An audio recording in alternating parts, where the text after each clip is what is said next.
How did you come across, when did you decide to do this film? Did you know Andre before? Did you look for him? Because it's kind of, so you had a great complicity doing the film. Yeah, well, I had met Andre when I interviewed his grandmother, and how that came about is that my great uncle was a famous composer in Odessa. His name was David Novakovsky, and I was named after him. And I was researching his life in Odessa when I came across the literature of Babel, of Isaac Babel. I fell in love with him as a writer, and as I did more research, I met a gentleman who was friends with Antonina Piroshkova, Babel's last wife. And she lived in Washington, D.C. at the time. And he said, "Would you like to meet her?" And I said, "I would like to interview her." And I went to Washington and interviewed her, and that interview sat in a drawer for 8 years. I had no idea what I was going to do with it. I just wanted to get her story on camera. And when she passed away, I read her obituary in the New York Times, and I phoned Andre to express my condolences, and it was he who said that he was planning on taking this journey. And I said at that point, well, let me go with you, and let's figure out how we can put together a film. But was Andre looking so after the steps of his grandfather to know more about him, or it was so something to rescue its memory? Because Isaac Babel is translated about, so in every country. In Portugal we have some translations of his books. And was it something he wanted for him, or or he wanted also to rescue in a way? So what happened in that day in May 39? Yeah, I think that, the May 39 stories he had heard from his grandmother. So he knew the stories of what had happened. But for Andre, he's an actor and a director and an acting teacher. And one of the productions that he does is a one-man show about Isaac Babel. So he draws from Babel's stories, and he does a number of characters in this one-man show. And he was touring that show, and he felt like there was something missing from it. So part of this journey for Andre was to actually go to the places where the writing is from and to see if it could transform his performance. How connecting to his grandfather and the actual places would transform his performance, including understanding the end of his life better. He had hoped for that. And in fact, in the field, when we were shooting, everywhere we went, Andre would suddenly feel inspired to read a particular story. And he had 2 huge collections of all of Babel's writing with him, one in English, one in Russian. And wherever we went, he would just open up a page and he would say, "I think this is the place for this story."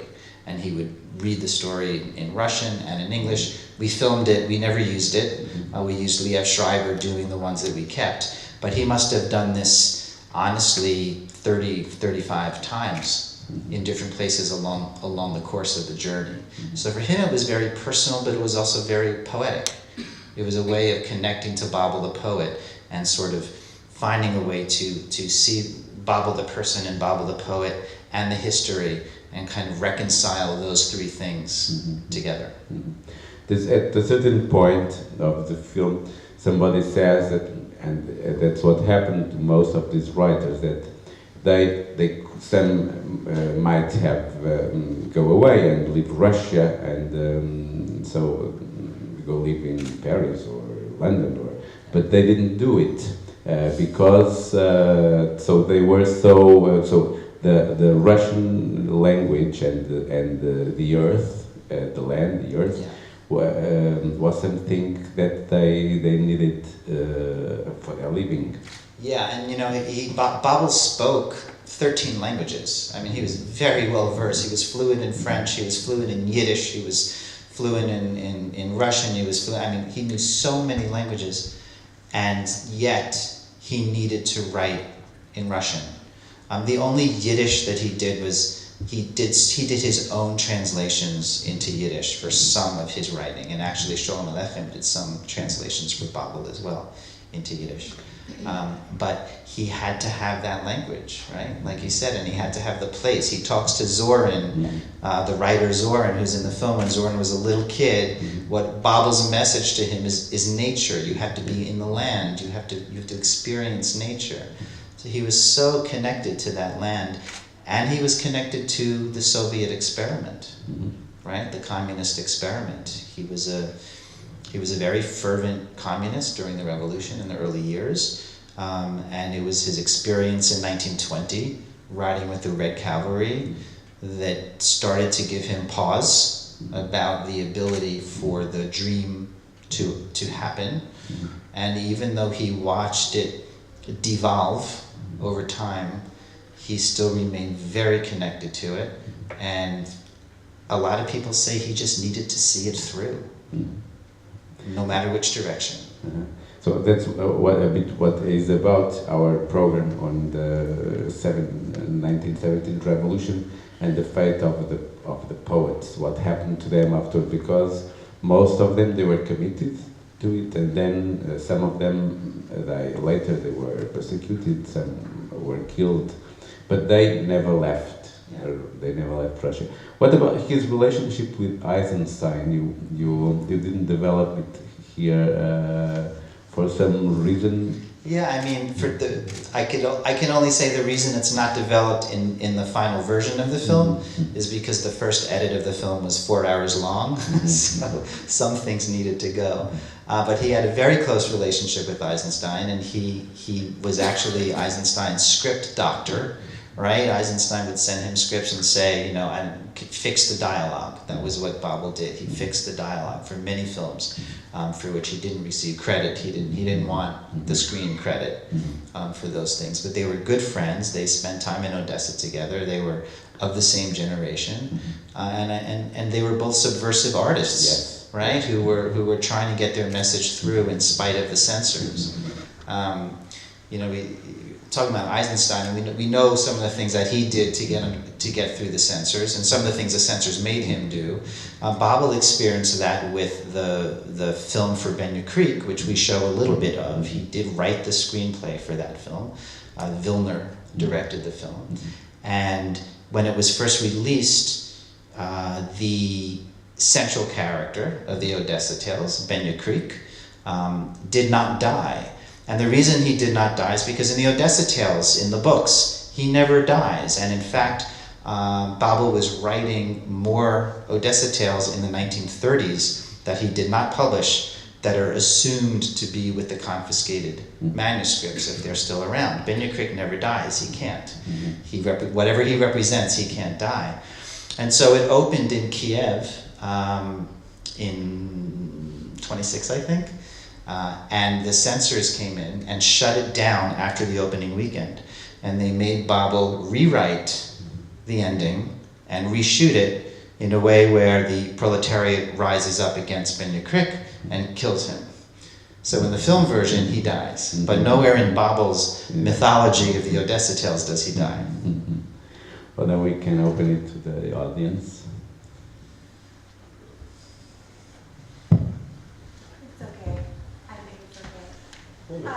Thank you for this unbelievably moving film.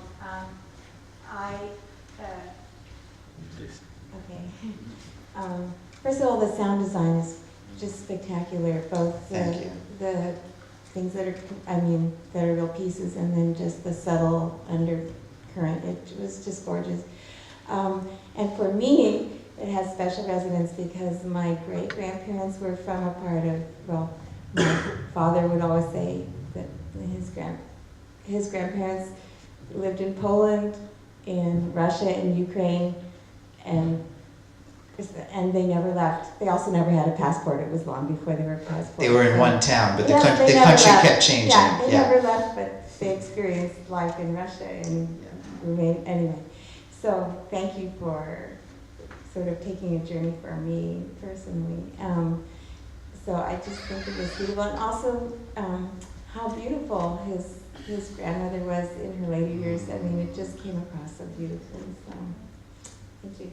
Thank you. Yes, she was a very, very beautiful woman in, you know, just in the way that she just sort of exudes a kind of elegance, all the way up until her death. I mean, really, a wonderful woman, a strong woman, a super, super strong woman. She fought for his rehabilitation.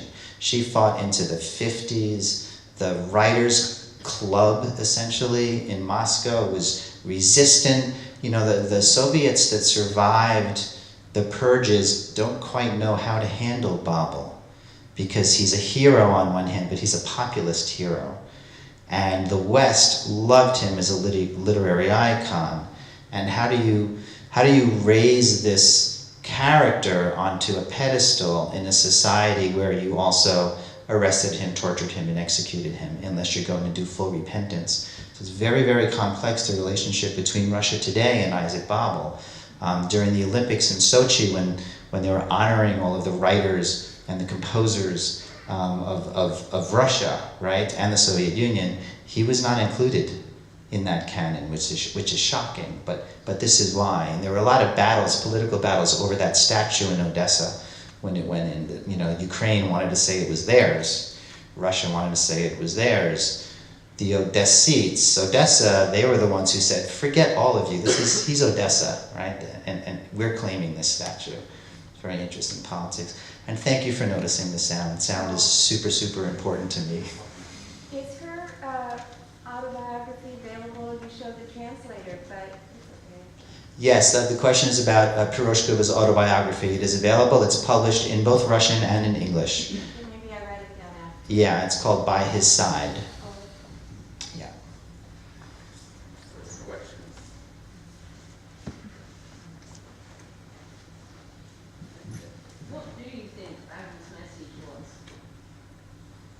The question was, what do I think Babel's message was? Yeah. It's a very loaded question, right? I think he had many, many messages, and truthfully, some days I'm asked that question and I feel it's one thing, and other days I'm asked that question and I feel it's something else. So it probably depends on what's resonating with me at the moment, which is really what the power of a poet, you know, really is. I would have to say that for me, my biggest takeaway, well, biggest is an exaggeration. One of my takeaways is that history happens in a continuum.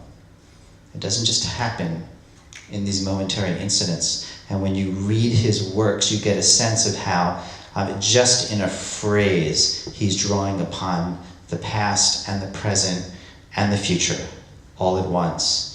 And we tend to think of history, or at least I used to think of history very much in these sort of isolated, this decade, or these 2 years, or this war, you know, but World War II, as we learned from the mass grave in Ukraine when we're there talking about Babel, that's connected to the fact that what happened right there in that spot is connected to decades, years, centuries of conflict, of what had transpired in those lands. And I think that that's one of his most important messages. I think another one is just about humanity. And Yevtushenko, the poet, taps into this moment here in the little piece that we used of it, where he says, it doesn't matter if you're a hero or a sadist. If in the end somebody gets hurt, it's all the same. And Babel, particularly in the Red Cavalry stories, he's always dancing back and forth between holding up this Red Cavalry, these Cossacks, these men as heroes. He idolizes them in the stories, and then he also takes them down in the stories for their brutality. And he shows this coexistence, which I think is a very, very powerful idea. Thank you. Thank you.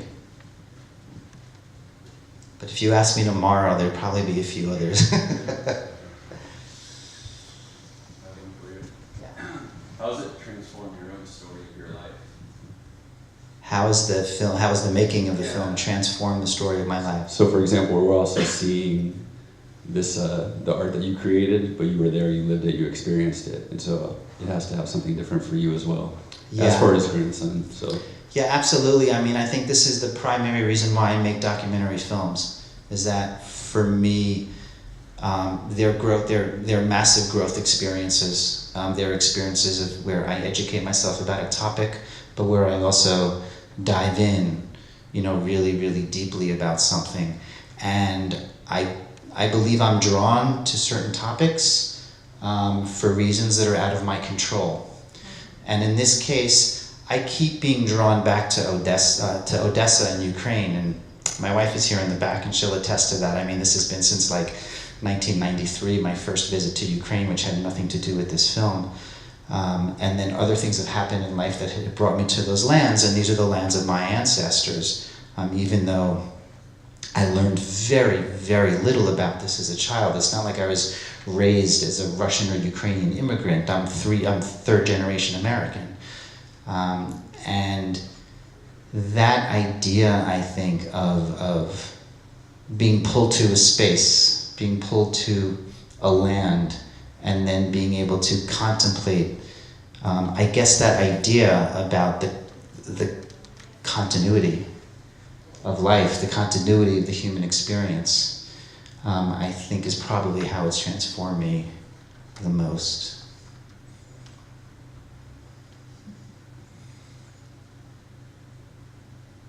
Thank you so much, everybody, for coming out tonight. Thank you. Thank you.